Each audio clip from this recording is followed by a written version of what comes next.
बताया करते थे। उतना ही नहीं, हम लोग रास्ते से जाते थे हम लोगों के कमर में झाड़ू लटका दिया करते थे, आगे गले में हारी टांग दिया करते थे लोग कि आगे आगे जाएगा तो इसके पैर का निशान पीछे से मिट जाएगा और यह नीचे जमीन पे नहीं ठुकेगा, क्योंकि यह सूत्र है, हम लोग सूत्र हैं। तो इसलिए हम लोगों के गले में हाड़ी टांग दिया करते थे लोग कि उस हाड़ी में थूकेंगे हमारे पूर्वजों के। लेकिन हमारे आज जो हम लोग चल रहे हैं आजादी के साथ, हमारे बाबा साहब भीमराव अम्बेडकर जी हम लोगों के लिए बहुत से मशक्कतों को झेलकर अपनी पूरी पढ़ाई को आरंभ किए और अपनी पढ़ाई को पूरी किए। उतना ही नहीं, लिखना पड़ा कवि जी।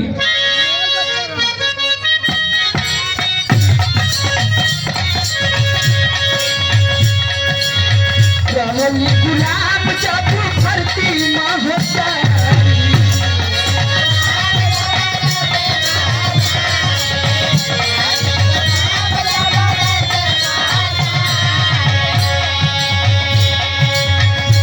परेशान नहीं बुझली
हम लोग कहते हैं कि हम लोग आजाद हैं, लेकिन मैं आप लोगों से कहना चाहती हूँ कि आज भी हम लोग आजाद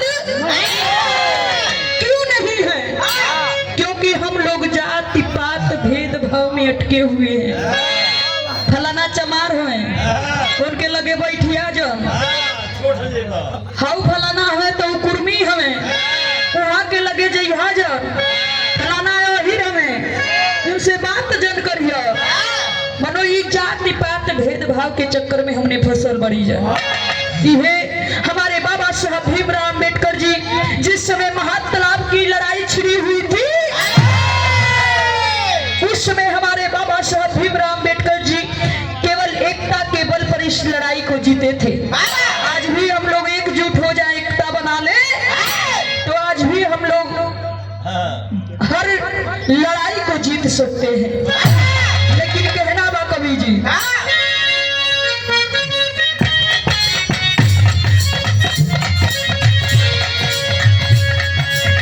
गोरो भारत छोड़ो वीर नारावा लगाओ,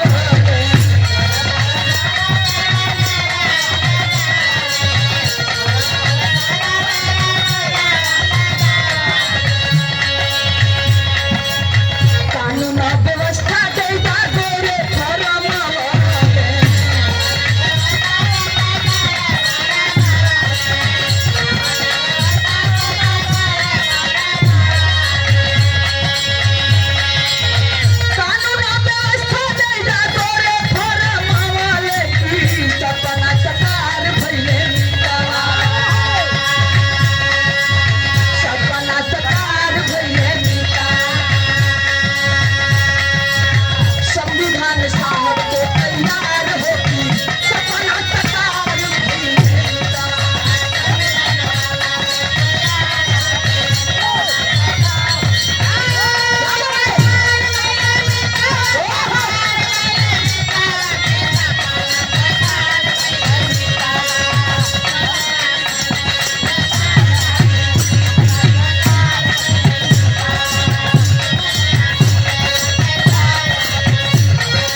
उस समय जाने के बाद अपना देश कैसे चलाएंगे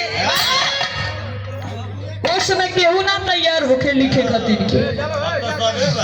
अब तो सबे केहू को हम संविधान बदल दे तो केहू को था बाबा साहेब का मूर्ति यहाँ से हटावा, तो रविदास जी का मूर्ति हुआ ना रखल जाई, फलाना जगह रख लोगो।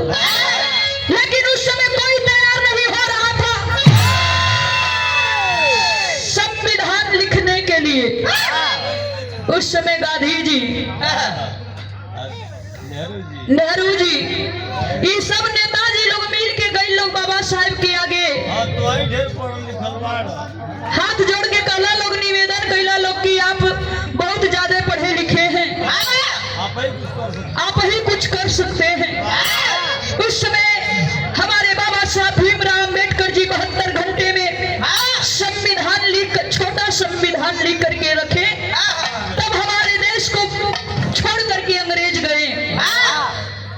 मैं आप लोगों से एक बात कहना चाहती हूँ, जहाँ इंसान इंसान में भेद है, जहाँ इंसान इंसान में भेद है उसी का नाम वेद है, और जहाँ इंसान इंसान समान है उसी का नाम संविधान है। लेकिन हम लोग अब ही भी होशियार नहीं खींचा हो, अब ही बंटी बबलिया के चक्कर में उन्हन के ना केहू कही कि दोनों को लेके में मिलल है सब, उन्हन के फेर में ना केहू पड़ल। लेकिन बाबूजी उस समय हमारे देश को छोड़ करके हमारे बाबा साहब भीमराव अम्बेडकर जी एक बात और बोले थे कि हमने अपनी जिंदगी में बहुत बड़ी गलती कर दिया। बाबा साहेब बोले कि पूरी जिंदगी में हमसे एक ही गलती हुआ है कि जो हमने अपना चमरिस्तान अपना अलग मांगे थे, उस मांग को हमने निरस्त कर दिया। अगर हम निरस्त नहीं किए होते उस मांग को तो आज हमारा देश भी बहुत आगे होता, हमारा देश भी अलग होता और हमारे लोग भी बहुत अलग होते। लेकिन आज भी केहू समझदारी नहीं खे दिखाव। लास्ट में लिखे पड़ल कवि जी,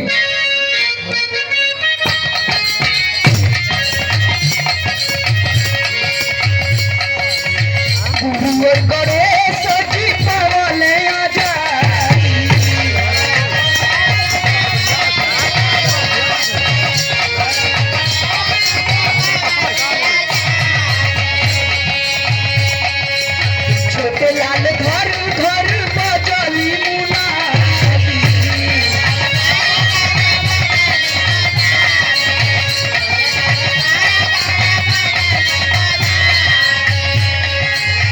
अरे छोटे लाल घर घर